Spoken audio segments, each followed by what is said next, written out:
heart of a quiet American town, where life seems picture perfect, darkness lurks beneath the surface.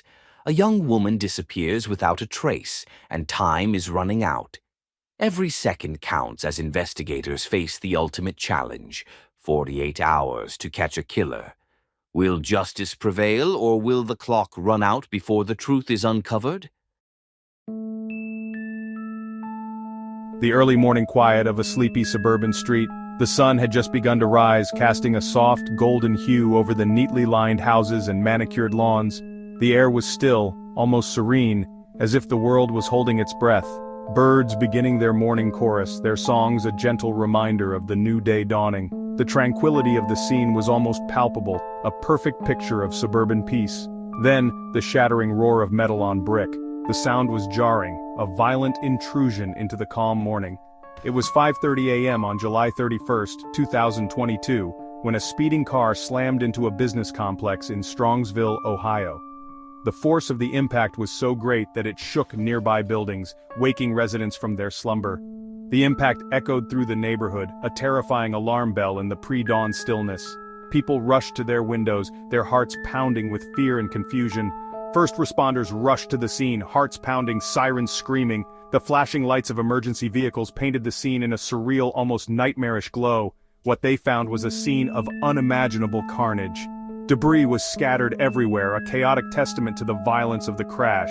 A mangled Toyota Camry, barely recognizable, embedded in the wreckage of a building. The front of the car was crumpled like a piece of paper, the force of the impact having twisted the metal into grotesque shapes.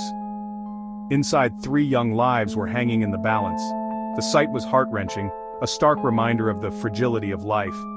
The car, a mangled wreck of twisted metal and shattered glass, told a story of terrifying speed and immense force. The sheer destruction was almost incomprehensible, a brutal testament to the power of the crash. 2 passengers, Dominic Russo and Davian Flanagan, were pronounced dead at the scene. Their lives were cut tragically short, leaving a void that could never be filled. The driver, 17-year-old Mackenzie Shirilla, clung to life. Her condition was critical, and every second counted as paramedics worked to save her. As paramedics worked frantically to extract her from the wreckage, a chilling question hung in the air. Was this a tragic accident, or something far more sinister? The answer would unravel in the days to come, leaving the community of Strongsville forever changed. Dominic Russo, 20, was known for his infectious laugh and his kind heart. A loyal friend with a passion for cars, he had his whole life ahead of him. Davian Flanagan, 19, was a talented artist with a gentle soul. He had a quiet strength that drew people to him. Both young men were beloved sons, brothers, and friends, their futures bright with promise. Their lives, so full of potential, were snuffed out in an instant. The Strongsville community reeled, struggling to comprehend the devastating loss. Families and friends were left grappling with unimaginable grief, their hearts shattered by the sudden absence of these 2 vibrant young men. As the community mourned, investigators began the painstaking task of piecing together the events that led to this horrific tragedy. The scene of the crash was one of utter devastation. The Toyota Camry, driven by Mackenzie Shirilla, had been traveling at a horrifying speed. It careened off the road, striking a curb and becoming airborne before slamming into the brick wall of the business complex. The impact was so severe that the engine block was ripped from the car, landing several feet away. Witnesses in nearby homes described being jolted awake by a sound like an explosion. One resident, who lived across the street, rushed to his window to see a cloud of dust and debris rising from the mangled wreckage. The violence of the crash left no doubt in the minds of first responders. The car had been traveling at an extraordinarily high rate of speed. As investigators began to piece together the events leading up to the crash, a crucial piece of evidence emerged: the car's event data recorder, often referred to as the black box. This unblinking witness, tucked away in the wreckage, held the terrifying truth of those final moments. The data extracted from the black box was chilling. It revealed that in the seconds before impact, the car had accelerated rapidly, reaching a speed of 100 miles per hour in a 25 miles per hour zone. Even more disturbing, there was no evidence of braking in those final, fatal seconds.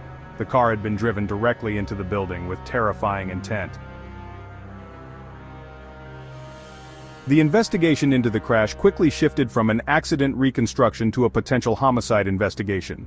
Whispers began to circulate about Mackenzie Shirilla, the lone survivor and the driver of the car. Friends and classmates described a troubled young woman, prone to dark moods and reckless behavior. Some witnesses recounted instances of Mackenzie driving erratically in the past, even bragging about her ability to lose control behind the wheel. Others spoke of a tumultuous relationship with Dominic Russo, marked by arguments and breakup threats. As investigators dug deeper, a picture began to emerge of a young woman teetering on the edge, her life a tangle of teenage angst and dangerous impulses. Section 6. Inside the courtroom, the weight of evidence. The trial of Mackenzie Shirilla captivated the nation, drawing intense media scrutiny and public interest. The courtroom was packed with spectators, all eager to witness the unfolding drama. The prosecution, armed with the damning black box data and witness testimonies, painted a picture of a calculated act, a deliberate crash fueled by rage and resentment. They meticulously laid out their case, showing how the data from the car's black box indicated a sudden acceleration, suggesting intent rather than an accident. They argued that Mackenzie, in a moment of jealous fury, had intentionally driven the car into the building, taking the lives of her boyfriend and his friend in a horrific act of vengeance. The prosecution highlighted her troubled relationship and emotional instability, suggesting that these factors culminated in a tragic and violent outburst. The defense countered with a narrative of teenage recklessness, arguing that Mackenzie, while troubled, was not capable of such a cold-blooded act.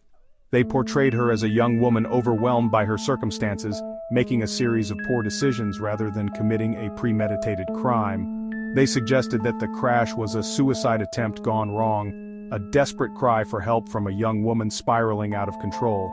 The defense brought in psychological experts to testify about Mackenzie's mental state, painting a picture of a deeply troubled individual in need of support rather than punishment. The courtroom became a battleground of conflicting narratives, leaving the jury to grapple with the weight of evidence and the question of intent.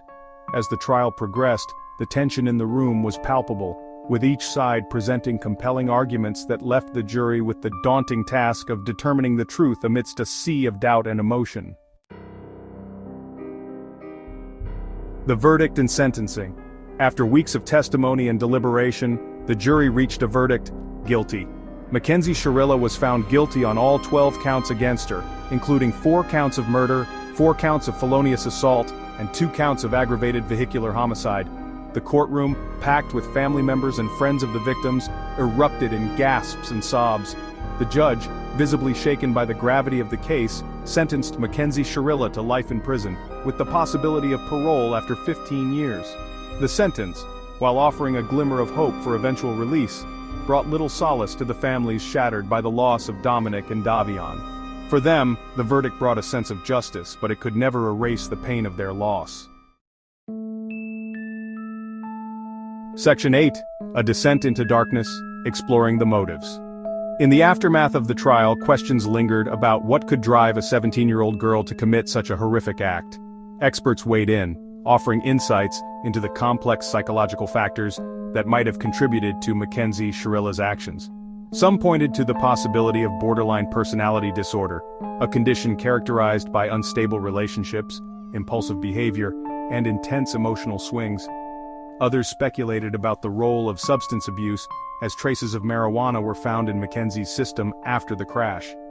The prosecution presented evidence that psilocybin mushrooms and a digital scale were found in the car, suggesting potential drug use by Mackenzie or the victims. However, the exact influence of substances on Mackenzie's state of mind at the time of the crash remained a subject of debate. Section 9. A stark reminder: the ripple effects of tragedy. The case of Mackenzie Shirilla stands as a stark reminder of the devastating consequences of reckless actions. Her story is not just about a single moment of poor judgment, but about the far-reaching impact that such actions can have on an entire community. 2 young lives, those of Dominic and Davion, were cut tragically short, leaving behind a trail of unimaginable grief and heartbreak. Their families, friends, and the entire community have been left to pick up the pieces, struggling to find a way forward in the wake of such a profound loss. The Strongsville community, forever marked by this tragedy, continues to grapple with the loss of Dominic and Davian.